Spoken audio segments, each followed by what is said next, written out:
May 22, 1945.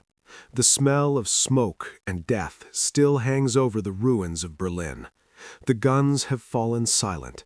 American GIs and Soviet Red Army soldiers are shaking hands on the banks of the Elbe River. They are sharing cigarettes, trading wristwatches, and drinking vodka. The world is exhaling for the first time in 6 years. The Nazi monster is dead. The newspapers in New York and London are printing headlines of victory and peace. But they are wrong. While the soldiers celebrate, the generals are staring at each other with cold eyes.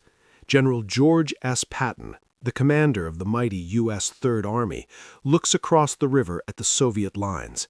He does not see an ally. He sees the next enemy. He sees a barbarian horde that has swallowed Eastern Europe whole. He turns to his staff and says, "We're going to have to fight them eventually. Why not do it now while we're already here?" Across the channel, Winston Churchill agrees. He knows that Stalin is not a liberator, he is a conqueror. If the Allies leave now, Europe falls into darkness. So, in total secrecy, Churchill orders his joint planning staff to draft the impossible. A plan so volatile, so dangerous, that it was given the only name that fit: Operation Unthinkable. But what history books fail to mention is the one decision that would have made this nightmare a reality. The secret provision that would have seen American Shermans fighting side by side with German Tiger tanks. A twisted alliance to stop the red tide. Before we go deeper, let me ask you something. If you're holding your phone right now or watching this on your screen, have you subscribed yet? If you haven't, do it now. Subscribe to World War II Stunned. The logic behind Operation Unthinkable was cold, hard, and terrifyingly rational. It was based on a simple calculation of power. By the summer of 1945, the Soviet Union had the largest army the world had ever seen. The Red Army was a colossus.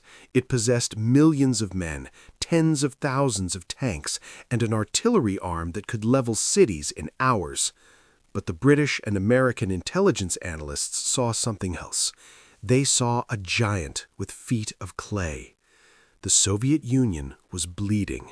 They had lost over 20 million people. Their industries were exhausted. Their supply lines were stretched thin across thousands of miles of devastated terrain.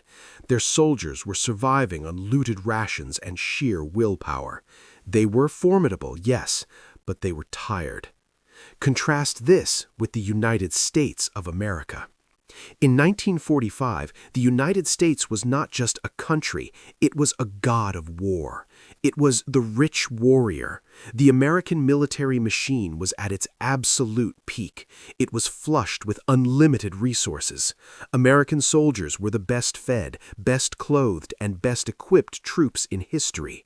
While a Soviet soldier might march for days in worn-out boots, the American GI arrived in a deuce-and-a-half truck, wearing fresh socks, with a belly full of Spam and chocolate, backed by an endless chain of logistics that stretched all the way back to Detroit and Pittsburgh. The U.S. produced more oil, more steel, and more aluminum than the rest of the world combined. The U.S. Air Force controlled the skies with absolute impunity. The U.S. Navy had effectively turned the Atlantic and Pacific Oceans into American lakes. Churchill knew this. He knew that the only force on Earth capable of stopping Stalin was the industrial might of the United States. But he also knew the numbers. Even with American power, the Allies were outnumbered on the ground in Europe. The Soviets had a 3-to-1 advantage in infantry divisions. To push them back out of Poland, to drive them out of East Germany, the Allies needed more men. And this is where the plan becomes truly shocking. To bridge the gap, the British planners proposed the unthinkable. They would not just use British and American troops, they would use the enemy. The plan called for the rearming of 100,000 German soldiers. These were men of the Wehrmacht, hardened veterans who had been fighting the Russians for 4 years. They were sitting in Allied POW camps, waiting to be processed. Under Operation Unthinkable, these men would be given their rifles back. They would be reorganized into 10 divisions. They would be placed under Allied command, supplied with American ammunition, fed with American rations, and pointed east. Imagine the sight. A German panzer division refitted with American fuel and parts, advancing alongside the U.S. Third Army. General Patton, who famously stated he preferred the Germans to the Russians, would be the spearhead. The goal was strictly defined, a massive surprise attack to be launched on July 1st, 1945. The objective was to impose the will of the United States and Britain upon Russia. It was a total war scenario. The planners warned that if the initial surprise attack failed to break the Soviet lines, the conflict would descend into a total war that would drag on for years. But they were banking on one thing: American technology. The United States had the ace in the hole. The A-bomb was weeks away from testing. But even without the bomb, the U.S. had the B-29 Superfortress. These planes could fly higher and faster than any Soviet fighter. They could systematically destroy every bridge, every rail yard, and every oil depot in Russia. The plan was set. The units were identified. The date was chosen: July 1st. The day World War III was supposed to begin. Let us step into this alternate timeline. Let us visualize what would have happened on that morning of July 1, 1945, if the order had been given. The sun rises over the plains of central Germany. The Soviet troops are sleeping off their victory celebrations. They feel safe. The war is over. Suddenly, the sky turns black. It is not a storm. It is the combined air power of the United States and Great Britain. Thousands of P-51 Mustangs, P-47 Thunderbolts, and British Tempests scream over the treetops. They descend upon the Soviet airfields with devastating precision. The Soviet Air Force, largely tactical and lacking high-altitude capability, is caught on the ground. Within the first 3 hours, the Red Air Force ceases to exist as a cohesive fighting unit. Then comes the artillery. But this isn't the slow, plodding barrage of World War I. This is American time-on-target artillery. Using superior radio communications and mathematics, hundreds of American guns fire simultaneously so that every shell lands on the Soviet positions at the exact same second. The shock is absolute. Then the steel moves. 47 American and British divisions cross the line of contact. Leading the charge is the U.S. Third Army. Patton is in his element. The American Sherman tanks, often criticized for being lighter than the German Tigers, prove their worth in a different way. They are fast, they are reliable, and there are thousands of them. But the real shock for the Soviet defenders comes on the flanks. They see the silhouette of the German Panther tanks. They hear the distinctive rip of the MG-42 machine gun. But the soldiers firing them are not fighting for Hitler anymore. They are fighting for the West. The rearmed German divisions, backed by American air support, tear into the Soviet lines with a vengeance born of revenge. The rich warrior advantage becomes immediately apparent. The Soviet logistics system relies heavily on horses and rail. The Americans have trucks, hundreds of thousands of trucks. The Allied advance is lightning fast. They bypass strong points and cut off Soviet supply lines. In the north, the British armored divisions push toward Poland. In the center, the Americans drive toward the Oder River. The Red Army, for all its size, is a slow beast. It cannot react to the speed of the American mechanized warfare. Stalin is in Moscow, paralyzed by rage. He orders a massive counterattack. He throws the heavy IS-2 tanks, the Stalin tanks, into the fray. These monsters can destroy a Sherman from 2 kilometers away. In a head-to-head fight, the Americans are outgunned. But the Americans don't fight fair. They don't fight head-to-head. They fight with the radio. When a unit of American tanks encounters a heavy Soviet column, they don't charge. They call in the Jabos, the fighter bombers. Within minutes, the sky is filled with P-47 Thunderbolts, dropping napalm and high-explosive rockets. The Soviet tanks, terrifying on the ground, are helpless against the air. They are turned into burning coffins. The industrial disparity is shocking. Every time a Soviet tank is destroyed, it is gone for good. Their factories are thousands of miles away behind the Urals. When an American tank is hit, a recovery vehicle is there within the hour. If it can't be fixed, a brand new one arrives from the depot the next morning. The U.S. supply chain is a relentless conveyor belt of war. By August, the Allies have pushed the Soviets back to the pre-war Polish borders. But the Red Army is not defeated, it is regrouping. Stalin mobilizes everything. He calls upon the great patriotic war spirit. He is prepared to drown the Allies in bodies. And this is where the timeline shifts from a ground war to something truly terrifying. The United States is not just a military power, it is a nuclear power. In the real timeline, the atomic bombs were destined for Hiroshima and Nagasaki. But in this timeline, Japan is a secondary concern. The primary threat is now the Soviet Union. It is mid-August 1945. The Soviet counteroffensive is building. Millions of Russian soldiers are massing for a push that they believe will drive the Americans back to the Atlantic. They have the numbers. They have the will.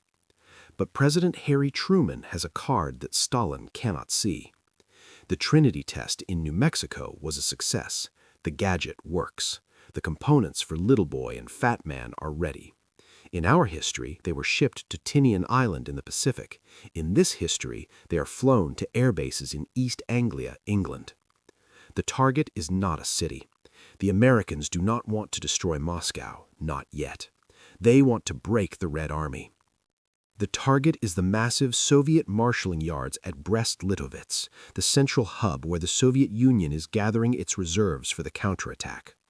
On August 16, 1945, a lone B-29 superfortress, modified to carry the heavy payload, flies high above the cloud layer.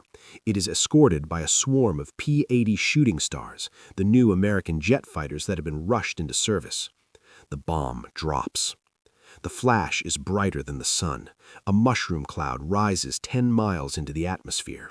In a single instant, 3 Soviet armies are vaporized. The tanks melt. The men are turned to ash. The shockwave flattens the forest for miles. The psychological impact is devastating. The Soviet commanders have no reference point for this weapon. It is magic. It is the wrath of God. Panic spreads through the Red Army. The political commissars try to maintain order, executing deserters, but they cannot shoot a rumor. The rumor spreads that the Americans have a weapon that can destroy the world. Simultaneously, the U.S. strategic bombing campaign shifts gears. The B-29s operating from bases in Europe and the Middle East begin the oil campaign. They target the oil fields of Baku in the Caucasus. This is the lifeblood of the Soviet Union.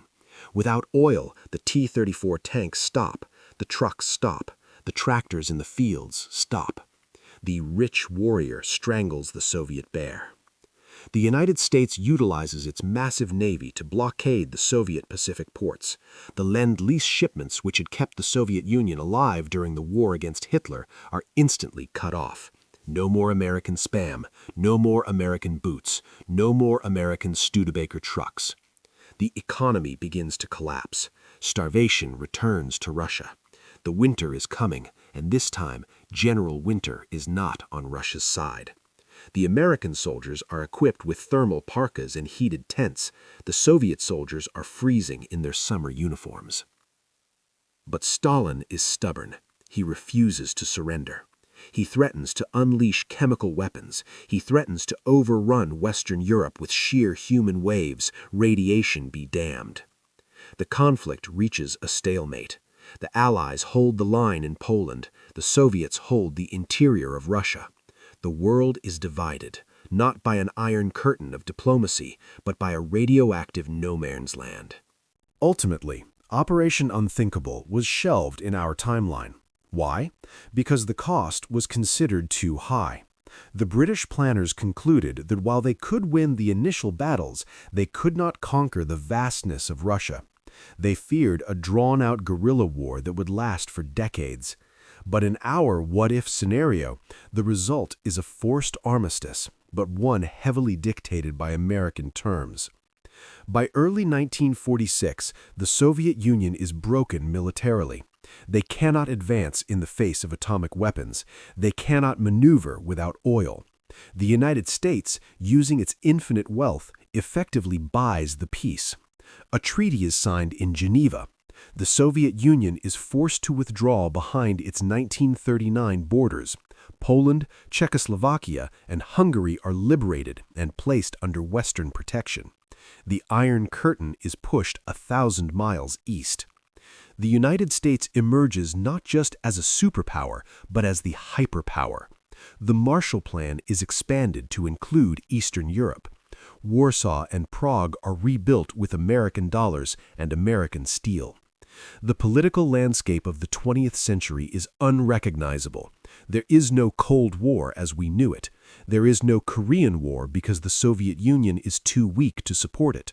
There is no Vietnam War because the spread of communism has been halted at the source. However, the moral cost is heavy. The United States, the beacon of democracy, is the nation that rearmed the Nazis. The image of American soldiers fighting alongside the SS haunts the global conscience. The use of the atomic bomb on European soil leaves a scar that never fully heals.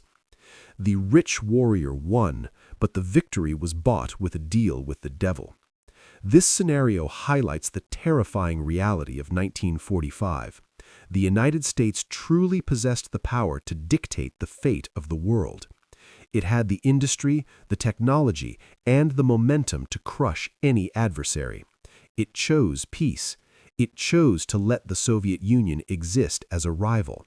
But the plans were there, the maps were drawn, the guns were loaded. General Patton died in a car accident in December 1945 in our timeline, but in this timeline he lives. He becomes the military governor of the new eastern frontier. He stands on the border of Russia, watching the broken remnants of the Red Army. Vindicated, he got his war, and the United States proved that when the sleeping giant wakes, the world trembles. History is often decided by the roads not taken. Operation Unthinkable is the most terrifying road of all, a road paved with American gold and Soviet blood. Now look at the map of Europe today. Imagine how different it would be if Churchill had given the order. Imagine a free Poland in 1945. Imagine a weak Russia. It is a seductive thought, but war is never clean, and the price of this alternate victory would have been paid in the ashes of a continent. The United States had the power, they had the plan, they just didn't pull the trigger. Or did they? Some historians argue that the mere threat of Operation Unthinkable, leaked through intelligence channels, is what kept Stalin from marching all the way to Paris. The plan itself was a weapon. What do you think? Was Patton right? Should the U.S. have kept going? Or was the cost of World War III too high? Tell me in the comments below. And if you enjoyed this journey into the unknown, make sure you like this video. We are just getting started uncovering the secrets of the war. This is World War II Stunned, signing off.